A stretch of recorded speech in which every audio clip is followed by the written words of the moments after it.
people, CzarThwomp here, and welcome to episode 70 of the Grey Ace Attorney 2 Resolve. Last time, Eugen took the stand along with Maria Gori, and we discovered that essentially the ring that Kazuma's father was wearing, was very prone to wearing during his time in England. Basically, it was used as forged evidence during the whole Professor Crime debacle, and we have confirmed that it's fake, and we are basically going to be questioning what was going on at Barclay Prison, because apparently Genshin, he made some big deal that basically he would be broken out of prison in exchange for his silence. So let's do this.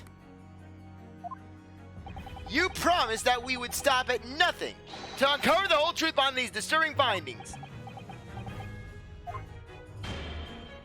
Very well. Bring in the witnesses. But I love how with this case, it just has spiraled so out into left field. Where basically it starts out, oh, it's just the simple murder of Gregson, and we come to the conclusion of that. But then, just things take a giant step upward when we start going to the professor killings. Just that transition. Make no mistake, I too would like nothing more than to lay this business to rest once and for all, though for very different reasons.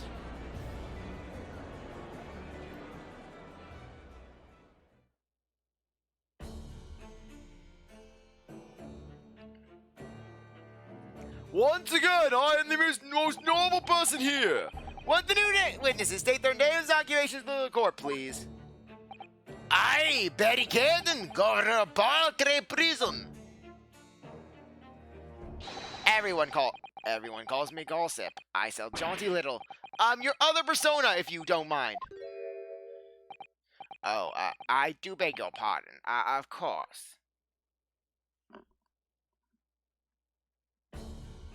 My name is Daily Vigil. I used to be the chief warder at Barclay Prison. The reason... Sorry. I was about to go into my Edgeworth voice for a second. I'm just out of it.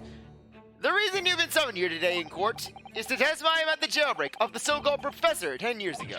Gosh, the professor! We've already been through all this before a decade ago. And the conclusion was that there was anything done to what happened. A convict escaped from your a convict escaped from your prison, governor. Hardly what you'd call nothing untoward. Ah, well. The convict's death certificate was somehow falsified after he was allegedly executed, and he escaped the prison inside his own coffin. A plan of that complexity could never have been carried out without the help of somebody of influence inside the prison. Governor Caiden, don't imagine that the passage of time will afford you any protection. If it turns out that you were involved in the plot to break Mr. Asogi out of your prison, then of course, the consequences will be very serious. In all likelihood, a capital punishment. Guards, hold on there, Ratty. All I did was... Witness, Governor Caiden. Aye, sir. You have a critical role to play in the public safety of our country, a great responsibility to shoulder. The significance of your testimony in court cannot be understated. Therefore, think carefully before you speak. Don't say anything that will damage me. And Professor and Prosecutor Asogi, if you threaten the witness again, you will be held in contempt of court. My apologies, my lord. There's no disputing the fact that an intricate jailbreak plot was enacted 10 years ago. Clearly, you were both involved in some way. So you will testify before the court now and explain exactly what took place. Very well, let the witnesses give their formal testimony. Tell the court everything you know of the plot to break Asogi out of Barclay 10 years ago.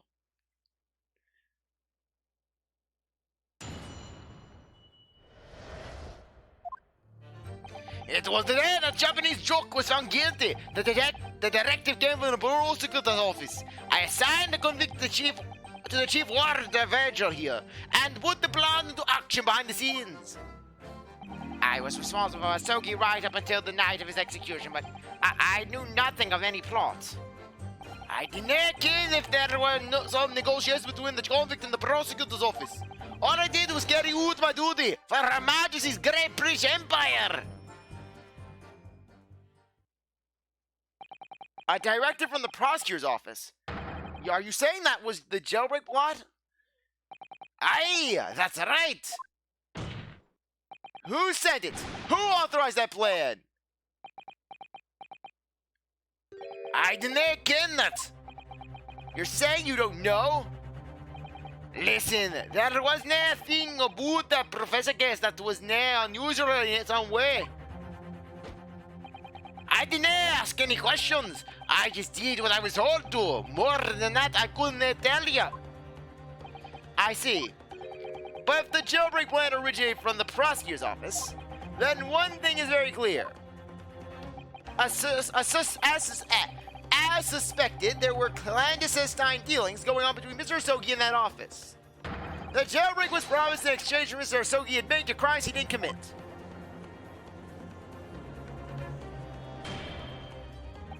That, counsel, is nothing more than speculation on your part. So, let me ask the defense. Oh, yes, my lord? I fail to see how these witnesses have any more pertinent information here. Do you intend to assert your right to a cross-examination? Absolutely. I have no intention of squandering a single opportunity, my lord. It seems all you Japanese are fiercely tenacious. Just like in Lord Fancy's book, I should not have ignored him. I should have heeded the warnings. Very well. Proceed, counsel.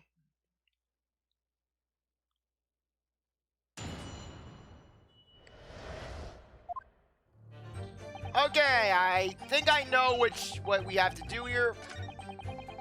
Convict. Okay. Yes, some negotiations. Hold it! Did you carry out the plan in its entirety? Aye, I did everything I could at the time. As you know, Genshin Asogi was shot dead in Lowgate Cemetery after the escape. Tell me, was that part of the plan too?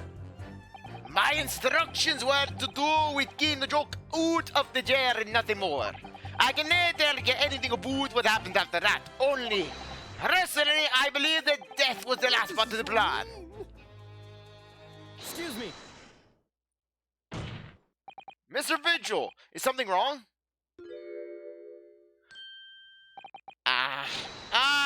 Yes, sir. What can I do for you, sir? He's saluting now. Was it some sort of Barclay convention? The Barclay Eagles! What Governor Game was just saying seemed to upset you. Did it bring something to mind, perhaps?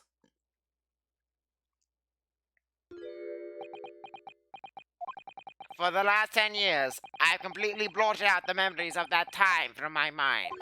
I was betrayed by my superiors in the name of my country. Just as my father was betrayed, it seems. But you see, thinking back now, I really can't imagine that the shooting of Mr. Asogi in the cemetery was ever part of the plan. What makes you think that? Well, it just doesn't make sense, does it? To make the man admit to crimes he didn't commit with the promise of a jailbreak, only to kill him in the end? That's treachery of the worst kind. But the point is, if the intention was always to betray him, why would there be any need for all the bureaucracies of an escape? Ah! Yes, that's quite true! If whoever negotiated with Asogi never intended to keep his or her end of the bargain, it would have been far simpler just to let the man be executed in prison as dictated by his sentence. It all happened in the vast chamber of secrets that is Barclay, behind the high prison walls. I suppose nobody knows what really went on in the execution room now. Yes, it's an unsettling mystery, certainly. Truth be told, there is a wee matter that's never quite made sense to me. If you believe there was some kind of negotiation on the jailbreak between Asogi and the body at the top, it doesn't quite add up, does it? Governor Caiden, I must insist that you explain these doubts you have by amending your formal testimony. Guards! Hey, go on then. I'm pissed off right now.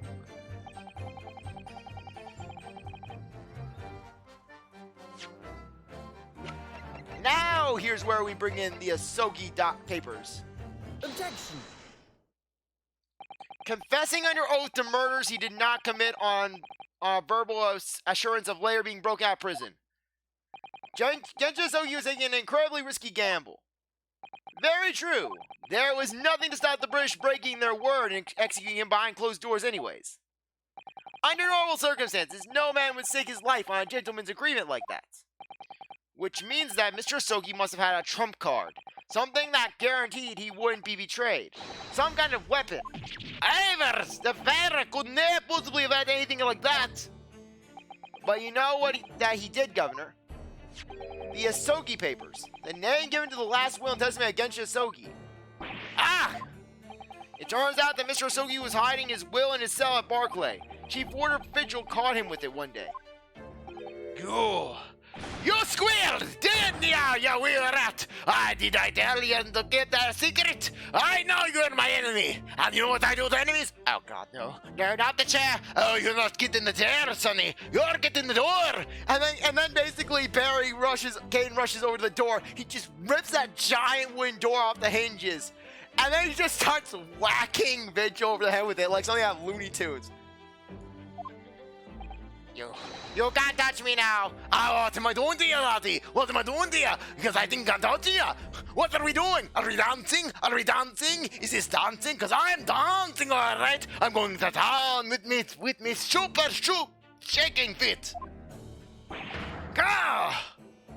Yeah, it's not Great State's Attorney game until we have strength, until we have just shaking a witness around by a law official in the 5th case. When Mr. Vigil got outside that will through the bars of the convict cell, Mr. Asogi pleaded with the warder. Alright then, but what's on that paper? A last will and testament. This will is the only weapon I have left now.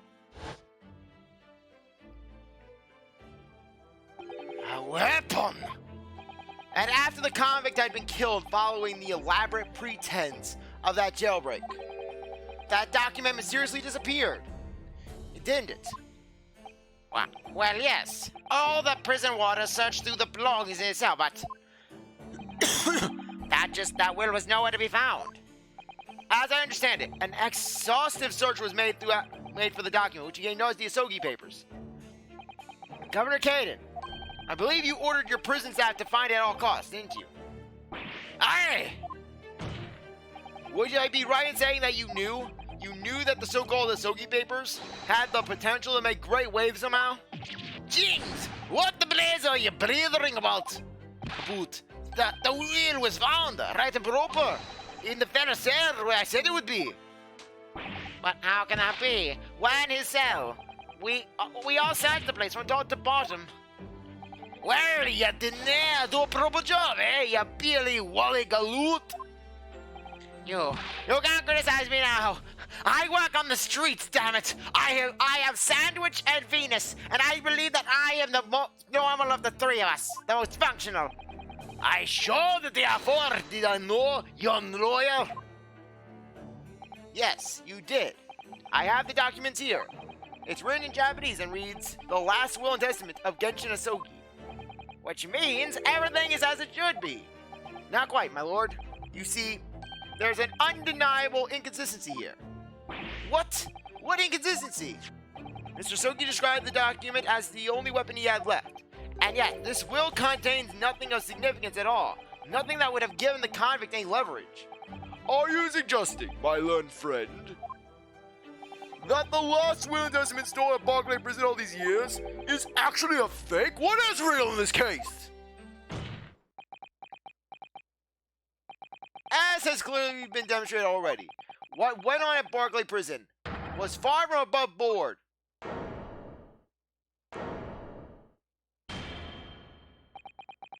That last vilification by the defense was an affront to the entire British legal system. This absurd notion of a weapon is something for which we have only the former Chief Warder's word. The man could quite easily be lying, or at the very least sorely mistaken.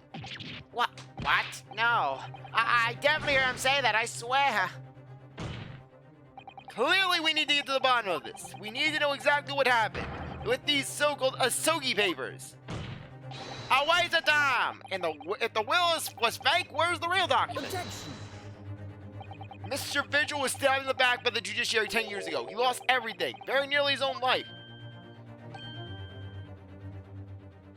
And now you're going to do it again.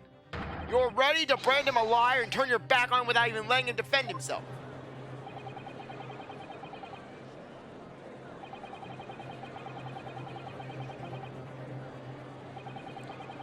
Not reading this, sorry. Not reading this. What did you say? You want me to come up there? I'll kick someone's ass.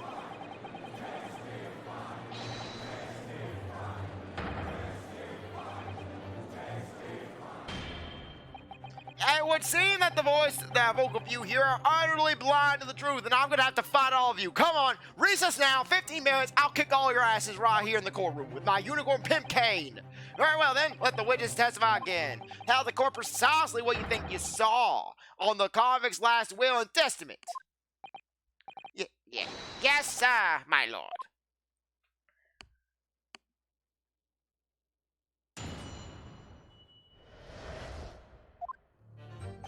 As the one responsible for condemned convicts, I attended to Mr. Asogi and kept watch over his cell. The night after he was found guilty in court, he was doing something with that will in his cell. We turned the cell inside out looking for it after the execution, but to no avail.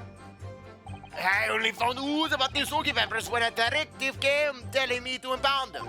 The document was in the folds of the Pharaoh's robe that was left in his cell. A kimono, I think it was called. In his kimono, that's a lie. We searched every inch of the man's cell. We looked through all his clothes. It can't be true. You made me give him a cavity search. Well, you know, Saturday we call me a liar once, eh? Yeah, we wire finger. There's nothing you can do about it now. You don't have any hold over me anymore. You want me to prove that again by shaking you about like a jar of mayonnaise?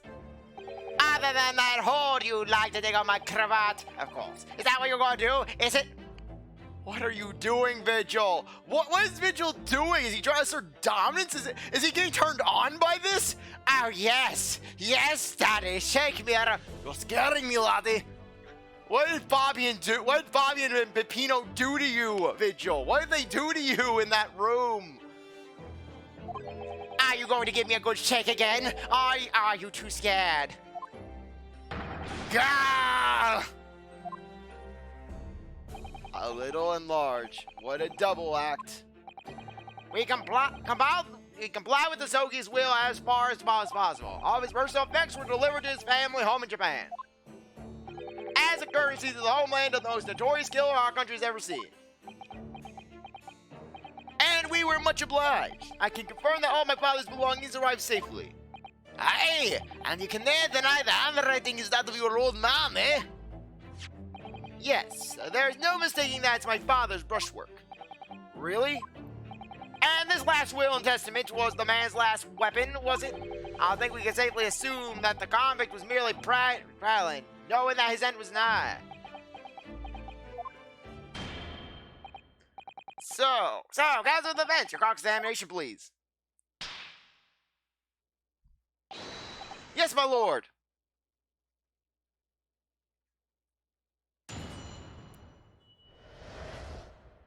The Asogi Papers. Okay, we just gotta scroll all the way to the end once more. You gotta go all the way to the end. And here it is. Hold it! In Mr. Asogi's kimono? Aye, the one he brought with him when he was looked up. Yes, he was permitted to have his personal effects with him during his incarceration, I understand. That's right. He was granted as much freedom as possible during the last few days for his execution. Indeed, he had a number of items of personal significance, I remember. He was very reluctant to part with them.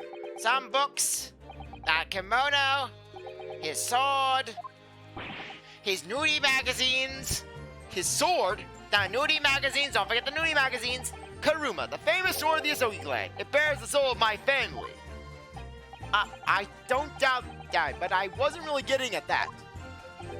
Forget it being the soul of the clan. Could the man have had a more obvious weapon?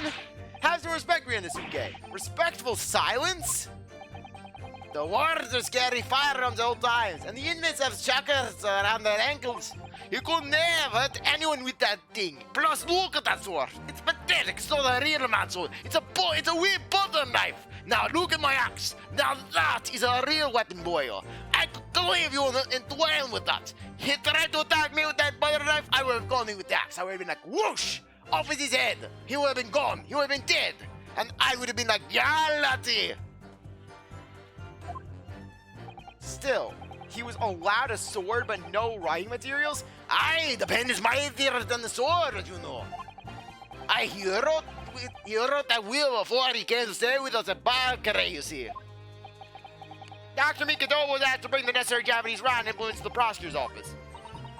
Cerezo inkstone, black sumi ink, and some she rice paper, no doubt. Aye, I was present when you wrote it. But I'm sorry to say, the letters just look like squirming mass of jet black earthworms to me. Excuse me. Are you feeling faint, Mr. Vigil? Mr. Vigil! Sir! It was Scarlet, sir. What? Oh, I'm terribly sorry. I didn't mean to blurt it out like that.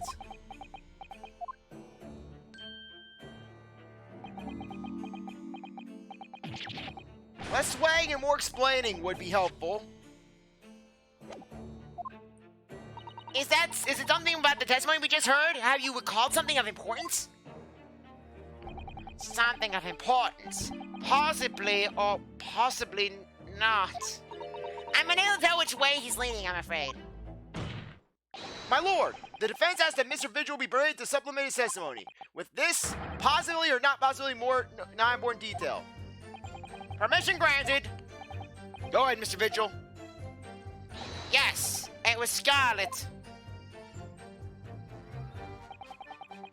Now, this is a big one because while it may not seem important, if you look at the autopsy report, I swear this is basically one of the go-tos. Basically, it's somewhere on here. Yeah, Scarlet, okay, basically. Scarlet ink stains visible a little on the ring finger. Objection. Scarlet-colored writing is what you said you thought you saw, Mr. Vigil. And I believe that's exactly what you did see. Why? Ivers again! You got no evidence to say that! Have a look at this report. That's my brother's autopsy report again? Yes, and there's something in here that's been bothering me since I first read it. It states that scarlet-colored ink stains were noted on the fingers on the victim's right hand. Yes, so it does. Scarlet ink. Now, I'm not familiar with the habits of the British aristocracy, I freely admit. But I would hazard a guess that they don't all go around with ink stains on their fingertips, do they? Oh, so now you mock our most hallowed traditions, my Lord Nipponese friend. You clearly do not know high society. And then meanwhile, Van Zeeks is just dipping his fingers in some blue ink. Your wit is not appreciated. My brother was a well-bred and fastidious man. Should ink have sullied his fingertips, he would have cleansed them immediately. What is your point, counsel? My point is this. Whatever Lord Clint Van Zeeks was writing in that unusually colored ink, it must have been directly before his death. Because he died before he had the opportunity to clean his hands. What? I remember something troubled me at the time. At the scene, the lid on my brother's inkwell was open. Sorry. Gotta turn this off. But Clint was punctilious about such things. It seemed unusual, and no document penned in the color of the ink that was in the inkwell was ever found. So the document had disappeared. Are you suggesting that the document my father had in his hand that night in his cell was the same document that Lord Clint Van Zeeks was writing moments before his death? Then it was. If Mr. Vigil's testimony is to be believed, it can only mean that yes, Mr. Vigil, Sir! what desired Mr. Asogi with the document itself? His precious words were as follows, were they not? His precise words were as follows. All right then. But what on earth is that? What's on that paper? A last will and testament. This will is the only weapon I have left now. A last will and testament? Ah! If the conversation really did go as Mr. Vigil said, then what we now know completely changes the meaning of what Mr. Asogi said. You really think? Mr. Vigil did indeed see the convict with a will, but it wasn't that of Genshin Asogi. It was the last will and testament of Lord Clint Van Zeeks. No! What? Objection! This is madness! My brother's last will and testament in the hands of a Nipponese? He would take the grand fortune 500 of the Van Zeeks family? Why wouldn't he hand it to me? I would have been much better with it.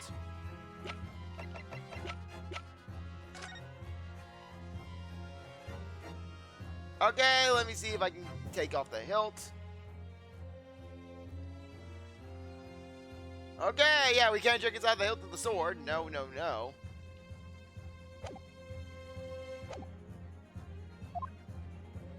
That would mean that he had chosen to die. That is what it would mean, yes. No, impossible. That is utterly out of the question. Lord Van Zeeks! Clint was pursuing the professor and consumed him night and day. Whatever happened, he would never have abandoned his investigation for its conclusion. Never. He wouldn't rest until the job was done, until the killer was caught. The idea that he would willingly accept his own death, it's obscene. Objection! And yet, we can be sure that he was writing his will moments before his death. And that Genshin Asogi came to be in possession of that document. So what could be the will possibly have contained? Clearly something that couldn't be made public under any circumstances whatsoever. Because armed with that document, my father was able to negotiate with the judiciary for his life. It was something so damning that it prompted the powers that be to enact the daring jailbreak plot. Yes, there can be no question that the will contains information of the utmost secrecy. Information of the utmost secrecy. Ah! No, it couldn't be.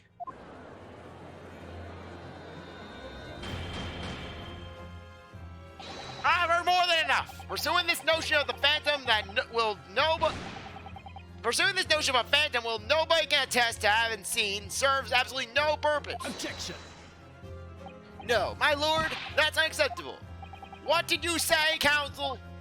The last will and testament of that Genshin Asogi had in his possession was that of Lord Clint Van Zeeks.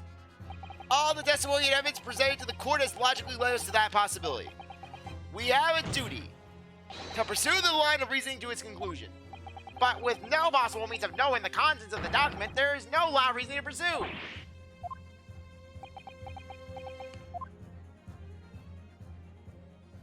A reason why Lord Clint Van Zeeks, a man of high noble standing, would have chosen death.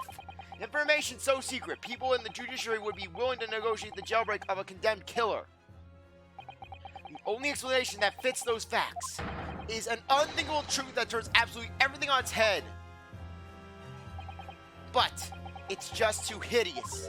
It's Naruto. However difficult the situation might become, you work with your client in pursuit of the truth. That's what you resolved to do when you entered the courtroom this morning, if I'm not mistaken. Mr. Sato. So hold your head high and keep soldiering on. Yes, you're right. 10 years ago, in his final moments, Lord Clint Van Zeeks left behind a will. A will that Genshin Asogi was able to use as a weapon and to negotiate his escape from prison. In all probability, the details in the will were related to the professor case. The defense's last statement is mere conjecture. What are you getting at, man? Rinnosuke! As soon as these words come out of my mouth, there's no going back. I'm probably gonna get a wine bottle. I'm probably gonna get a hollowed bottle of wine to the head. I believe that the last one's estimate of Lord Clint Van Zieks was in fact a confession.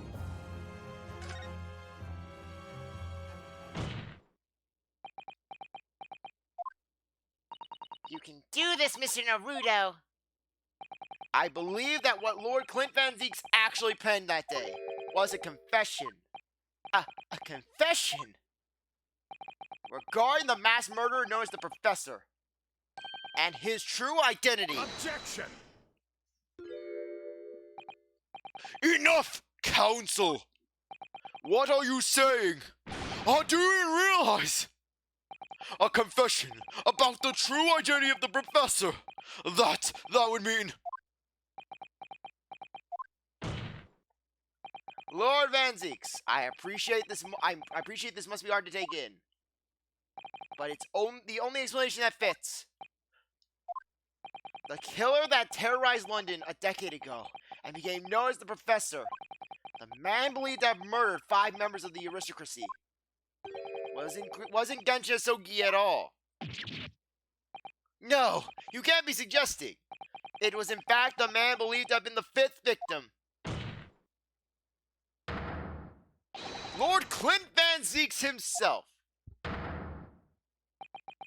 Oh!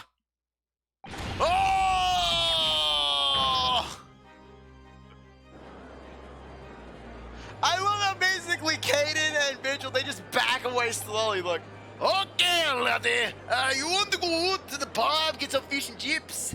Because I think that I could be anywhere that's not here. Right. I'll warm up the carriage.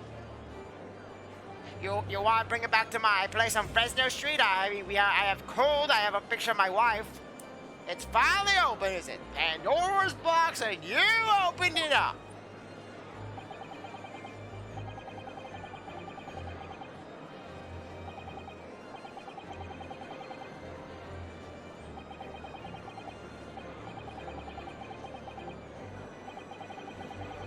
Yeah, I'm not reading this.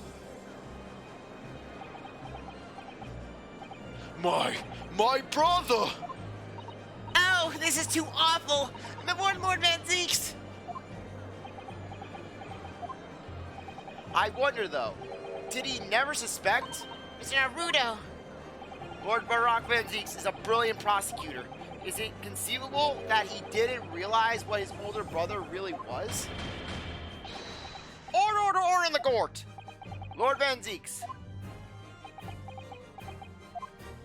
The Professor made use of an enormous hound as his murder weapon. Tell me, did your brother own a dog?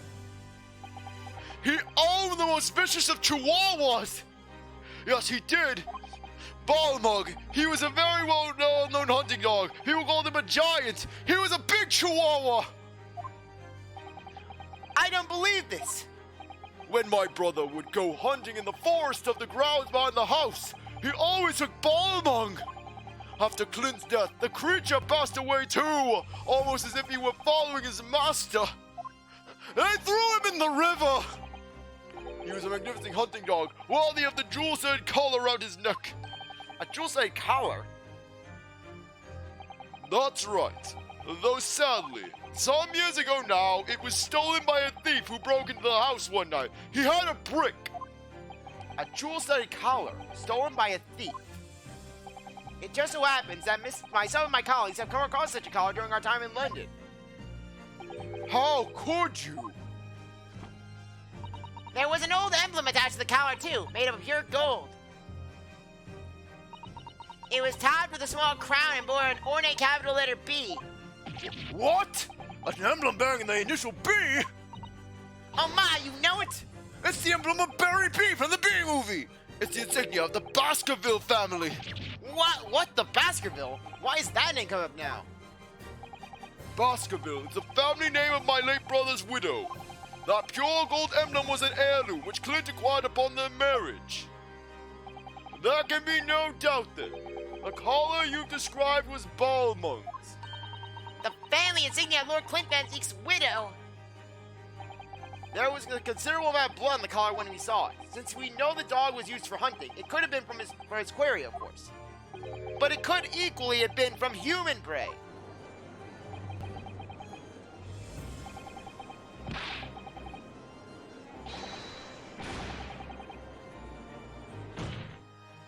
So, in fact, the person responsible for these murders of nobles and royals was a noble himself, and that threatened to be an enormous scandal that would irrevocably destabilize British society. My father knew that, and was using it to negotiate his way out of an unjust charges brought against him. But at the But the very last hour, those he bargained with betrayed him, slaying him mercilessly on foreign soil. Well, can you deny it, Lord Strongheart? 10 years have passed, and still now the 6 million inhabitants of our great capital rest easy believing that justice was done. That though his anonymity remains, the diabolical murderer was caught and executed. Very well then, you may have the truth.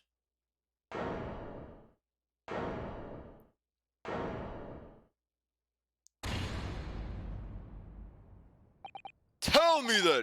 Tell me what Clint really was!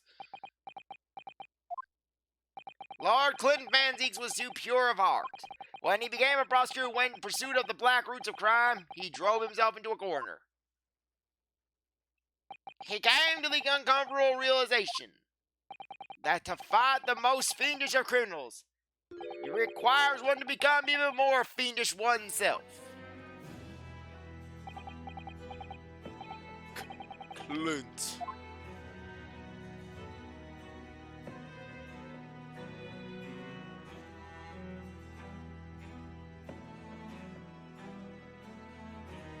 Yeah, look, they cut right to Windibanks.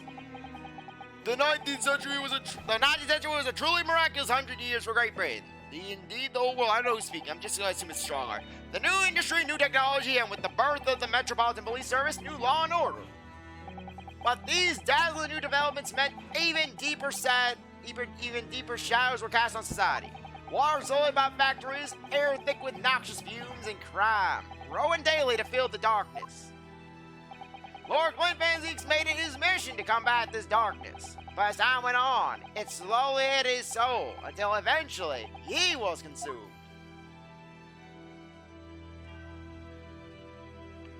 It's ironic, really, and somewhat surprising that the truth has once again been unearthed by Japanese.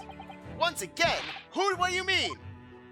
10 years ago, your father, Genshin Asogi, turned up at my office one night. The professor? Yes, beyond all shadow of doubt, you must issue a warrant to search his home at once. Don't be absurd. The man comes from one of our country's most illustrious families. He's a paragon of justice here in the capital, and he brings me fast sacks of money every day. Yes, that's the point. That's why none of you British can see it. He's using his noble status as a diversion whilst he commits these atrocious crimes behind the scenes. Do you have evidence? Nothing definitive, as yet. But he keeps an enormous savage hound on the estate. We need the full support of the judiciary for this. We're up against a member of the aristocracy. So a large family estate has a fierce guard dog. You should know that's a commonplace here in Britain. I'm sorry, but I can't possibly put Scotland Yard into this based on a tenuous accusation of a visiting student.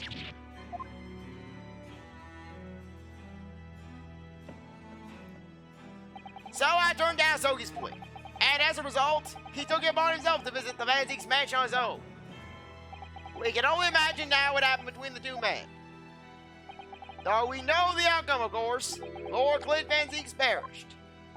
I don't believe this. So, in actual fact, Kazuma-sama's father did. He made the late Lord Van Zeeks meet the same fate. He put a permanent end to the professor's killings by taking the drastic measure of ending the perpetrator's life. As soon as I hurried to the mansion. When I arrived, it was easy to grasp what had happened. And what about the will? Asogi must have already taken it. Nothing of that nature was found at the scene. We had no idea of the existence of such a document at the time.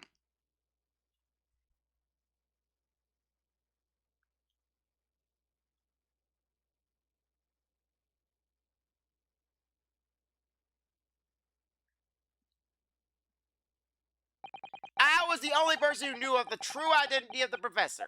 So, I resolved to keep it a secret, and to guard the secret to the bitter end. So you're admitting to it? That you were behind it all? It was you, then, who pinned the crimes of my father?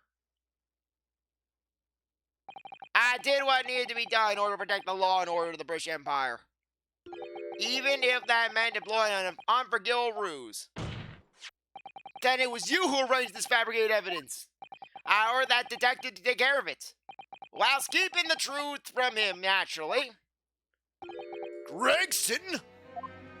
Obviously, he opposed me at first.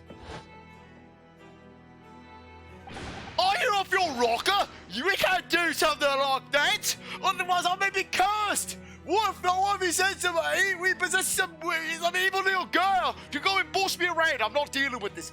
I'm already pursued by a demon known as her ladyship. She appears as mist in the night. What if she takes over a young girl's body? What then? I can't fall off the young girls. There's no question that it was Asogi who murdered Lord Van Zeeks. The house staff has made statements that they saw the band running from the mansion that night. Guess what? I've no doubt it was that Japanese fella. Oh, well, but we haven't got straight conclusive evidence against the man. And worse than that, he doesn't keep a dog, so we're sure of a murder weapon to boot. And we're short on time, Gregson. We must put a stop to this man's rampage for the good of the country. So we'll use whatever means necessary.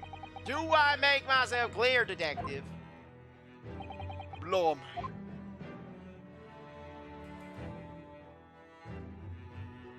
So that night 10 years ago, when I was attacked by those thugs in the back streets, and Genshin's ring was taken, that was him, wasn't it? That was Gregson and some hired help?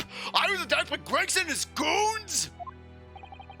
Then the detective handed the stolen ring to Dr. Wilson, who feigned its discovery from the victim's stomach during the autopsy.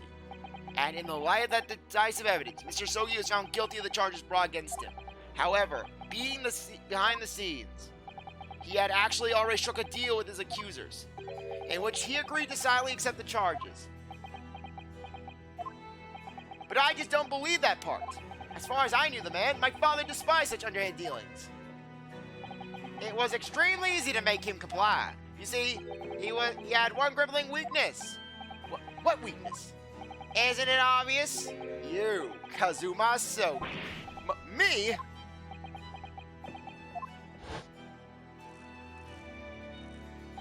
Perhaps you have no desire to return to your homeland, Asogi. What? Though I hear you have a 14-year-old son. Agree to cooperate and accept your guilt without contention, and you will see Japan and your son again. You scoundrel! Whether you choose wisely or not, it will be a closed trial by order of Her Majesty. So whatever rash claims you might make in court, we'll have no trouble in stopping them.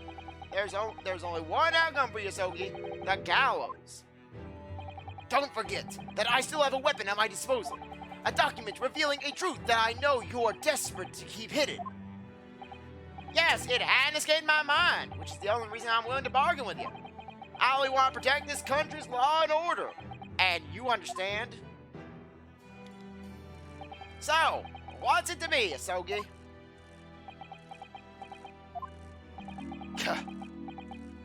Kazuma.